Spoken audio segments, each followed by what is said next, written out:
शुरुआत करें इस वक्त की बड़ी खबर के साथ। आपको बता दें, बीजेपी ने चुनाव आयोग से शिकायत की है। कांग्रेस नेताओं के खिलाफ में शिकायत की गई है। चुनाव आयोग से कार्रवाई करने की मांग की गई है। कर्नाटक के मंत्री के खिलाफ भी शिकायत की गई है। इंडी गठबंधन के नेताओं के खिलाफ में शिकायत की गई है। आपको बता दें कि कर्नाटक के मंत्री की तरफ से किस तरीके से धमकी भरा बयान यहां निकलकर सामने आया था, जिसे लेकर बीजेपी ने सवाल उठाए थे, उसको लेकर भी यहां पर शिकायत की गई है। इसी के साथ में कंगना रनौत को लेकर जिस तरीके की टिप्पणी, जो पोस्ट यहां पर किया गया, उसको लेकर भी शिकायत की गई है।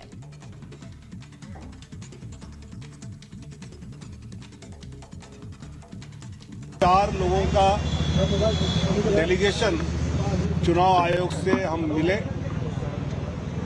और चुनाव आयोग से जिन बातों का जिक्र किया, उसमें पहली बात ये थी कि हर प्रदेश के चुनाव अधिकारी एक ही किस्म के वक्तव्य पे या कृति पर अलग अलग अपनी भूमिका लेते हुए नजर आ रहे हैं। कर्नाटक में केंद्रीय मंत्री शोभा जी के कुछ वक्तव्य पर कुछ एक्शन हुई और उसी प्रकार का वक्तव्य तमिलनाडु के मंत्री ने करने पर वहां कोई एक्शन नहीं। ऐसे डिस्क्रिपेंसी, इसका कारण क्या है?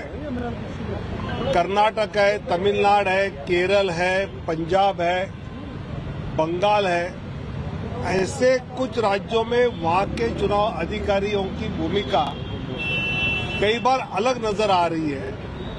तो वो बातें आज हमने चुनाव आयोग के सामने लाई।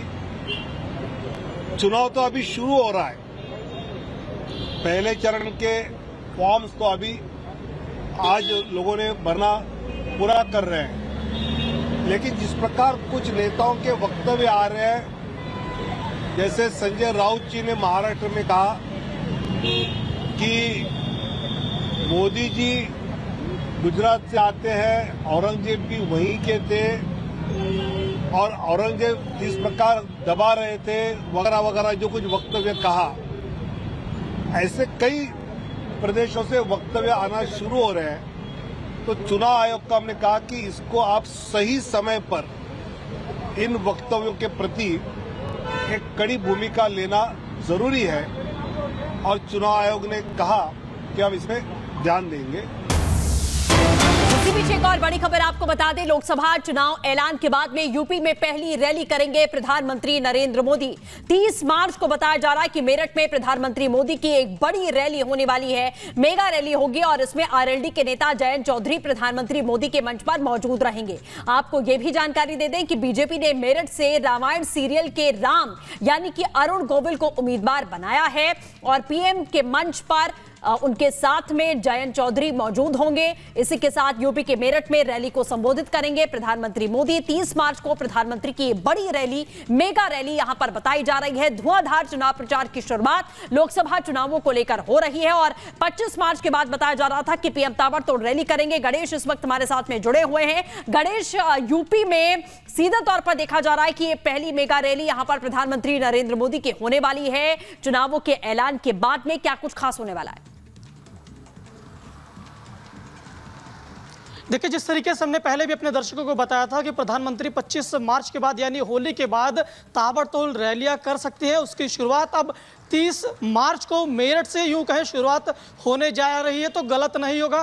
दरअसल 30 मार्च से जो बड़ी रैली होगी मेरठ में होगी और वहां पर बताया जा रहा है कि जो भी हाल ही गठबंधन के नए साथी बने हैं जयंत चौधरी, वो भी उस मंच में प्रधानमंत्री के साथ होंगे और बीजेपी के जो मेरठ से उम्मीदवार है अरुण गोविल यानी रामायण के राम, रामायण जो सीरियल था उसके राम, वो भी मंच पर दिखाई देते हुए आपको बनेंगे। बीजेपी ने मेरठ से उन्हें अपना प्रत्याशी बनाया।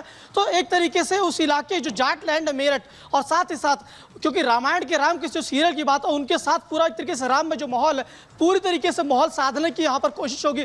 इससे पहले हमने देखा कि किस तरीके से प्रधानमंत्री साउथ के लगातार दौरे पे थे, साउथ में लगातार एक तरीके से उनका पूरा रैली चल रही थी, लोगों से मिल रहे थे, अलग अलग देवस्थल जा रहे थे। और अब जो शुरुआत हो रही है होली के ठीक बाद, जिस तरीके से जब जानकारी आ रही है कि 30 मार्च वो तारीख होगी जब प्रधानमंत्री नरेंद्र मोदी लोकसभा की शुरुआत यानी मेरठ से उस रैली के साथ करेंगे और मेरठ महत्वपूर्ण भूमि होगी, वो क्रांतिकारियों की भूमि है, जहां से प्रधानमंत्री नरेंद्र मोदी ये उत्तर प्रदेश की जो लोकसभा चुनाव की एक तरीके से आगाज करते हुए नजर आएंगे। और उत्तर प्रदेश के महत्वपूर्ण दरअसल इसलिए भी है, 80 सीट है उत्तर प्रदेश में, और जो किसानों की नाराजगी तमाम इन चीजों को लेकर है। हमने देखा था पिछले दिनों कि किस तरीके से पश्चिमी यूपी से कुछ किसान आके इधर बैठे हुए थे लगातार और प्रदर्शन चल रहा था। अब जो जिस तरीके से प्रधानमंत्री नरेंद्र मोदी यहां पर रैली करने जा रहे हैं तो बहुत बड़ी बात होगी और बहुत बड़ी रैली होगी, क्योंकि इस मंच पर जयंत चौधरी होंगे, बीजेपी के जो मेरठ से लोकसभा के प्रत्याशी बनाए गए हैं अरुण गोविल भी वहां पर दिखाई देंगे। तो एक तरीके से एक तीर के साथ दो निशाना भी यहाँ पर हमें देखने को मिलेगा। और तरीके से जो किसान होंगे या जो अलग अलग जो समुदाय के लोग हैं उन्हें भी प्रधानमंत्री अपने साथ साधने की, अपने साथ लाने की लगातार कोशिश करेंगे और बताएंगे कि किस तरीके से 10 सालों के अंदर उन्होंने किसान हो या अलग अलग वर्गों को लेकर किस तरीके से काम किया है। चाहे इस किसान सम्मान निधि की बात किया जाए यहाँ पर कि हर वर्ष किस तरीके से किसानों को 6,000 रुपए दिया जाता है उनके उत्थान को लेकर, या किस तरीके से एक सॉइल टेस्टिंग को लेकर बात की कि आप अपनी फसल बीमा की उन्होंने बात बिल्कुल गणेश, आप जैसे कह रहे हैं कि बेहद महत्वपूर्ण होने वाला है और पूरे पश्चिमी उत्तर प्रदेश को कहीं ना कहीं साधने की कोशिश है। बहुत शुक्रिया हमारे साथ जुड़ने के लिए। इसी बीच एक और बड़ी खबर इसी से जुड़ी आपको बता दें कि मेरठ से टिकट मिलने के बाद में अरुण गोविल ने खुशी जाहिर की है और कहा है कि मुझे मेरी जन्मभूमि से टिकट मिला, अपने लोगों की सेवा करने का मौका मिला, सेवा करने का रूप बदल जाएगा। अब पहले भी कोशिश करते थे, तब रूप अलग था और अब जनता में जाकर उनकी सेवा करने का मौका मिलेगा। मेरठ के दृश्य आंखों के सामने घूम रहे हैं। अरुण गोविल ने अपनी खुशी यहां पर जाहिर करते हुए बताया है, जब उनसे मेरठ से टिकट मिलने को लेकर सवाल पूछा गया तो उन्होंने इसके जवाब में अपनी खुशी जाहिर की है और अपने लोगों की सेवा का मौका मिलने वाला है, इस बात का भी जिक्र किया। मैं जो करता रहा आज तक वो एक तरह से आप कह सकते हैं कि वो भी सेवा का एक रूप था, और अब ये लोगों की सेवा का, हमारे भाइयों बहनों की सेवा का एक दूसरा रूप अब यहाँ से शुरू होगा। तो अच्छा लग रहा है, जो काम पहले करता था वही अभी भी करूँगा, हालांकि बस रूप उसका बदल जाएगा। और अपनी जगह से कितना लगाव होता है, कितना जुड़ाव होता है, ये सब आप जानते हैं।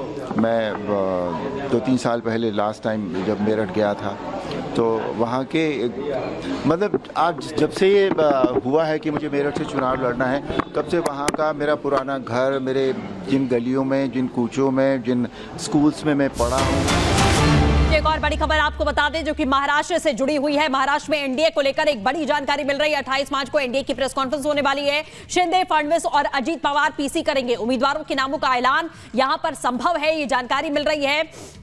सीधे तौर पर अजीत पवार की ओर से कहा गया है कि 98% कार्य पूरा हो चुका है। जिसने जहां चुनाव जीता उसका वहां दावा, ये यहां सीधे तौर पर अजीत पवार की ओर से किया गया है। यानी कि आपने अमूमन देखा कि जो गठबंधन हुए या जो सूची जारी की गई उसमें जिताऊ कैंडिडेट को लेकर ही यहां पुरजोर तरीके से दावा किया गया और यह देखा गया कि किस सीट पर कौन जिताऊ कैंडिडेट है उसे मैदान में उतारा गया। यही बात अजीत पवार यहां पर दोहराते हुए नजर आए। महाराष्ट्र में एनडीए की सीटों का बंटवारा लगभग 80% फाइनल है।